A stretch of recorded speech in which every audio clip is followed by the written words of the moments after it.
June the 26th last year, I had said to my family and everything, I'm done writing now for a while. I've got a couple of years, you know, I've just published a new book, Wishes Fulfilled, did public television, 10th public television special, and I said, and that's just, I just feel so great I can now relax and so on.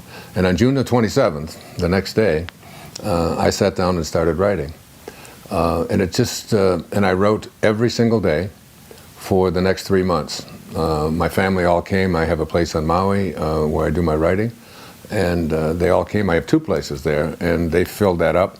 And the writing, it was so intense in me to do this writing that I rented a place. I spent thousands of dollars to have a place where I could go for 4 or 5 hours every single day, because there was such a calling inside of me that you know, that wouldn't let me stop. And this is the day after I had decided I'm going to take a break now from writing. And the interesting thing is, I finished that book in 90 days, and that book isn't even out yet. Right. And I'm already in the process of writing another one. You know, every time I swim or whatever, there's an idea comes in, I'm taking notes on it and so on. And I guess the answer to what you were speaking about is that there's just an awareness that there's something moving the checkers around. Right. You know how you ever play checkers? Yeah. You watch, you think you're moving the checkers. Well, your whole life is like a checkerboard, you know, and there's all of this, you were born here, and this happened when you were in high school, and this happened in here. And there's a sense that you get, especially looking back on it, that you begin to realize that there's something else moving all of these pieces around in your life. And that was really true for me right from the very beginning. And did you recognize it in the beginning, or looking back you recognize it more? I think it's more of like I give the example of when I went to look for my father, who walked away, just abandoned us, and that's why I spent 10 years in an orphanage and so on. And there was all kinds of very bizarre spiritual kinds of things that happened to get me to his grave, because there was something I needed to do in my soul, which was to forgive this man, because I was filled with rage and anger and hatred and bitterness, and I was out of control. I was drinking, I was sad, I was always wondering how could anyone just walk away from his whole family and so on. And you know, and I was guided to go down to his grave in Biloxi, Mississippi.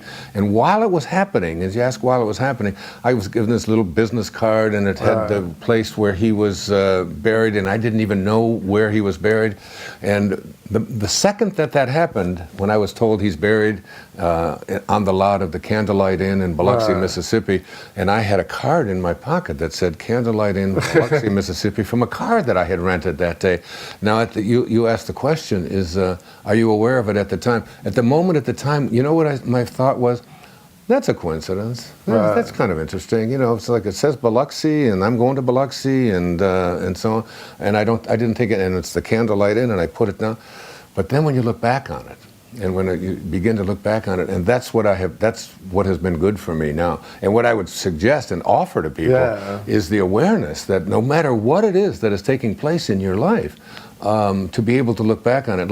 What I would offer people as a suggestion is that when these circumstances and things come up in your life, rather than saying, why is this happening to me, and you know, getting upset, and I call it like there's 3 ways to enlightenment. One is called enlightenment through suffering. You know, so something happens to you. You know, you spend 10 years in an orphanage. You get thrown out of school. You know, you go through a hard time in your life, or whatever it might be. You lose a job, whatever.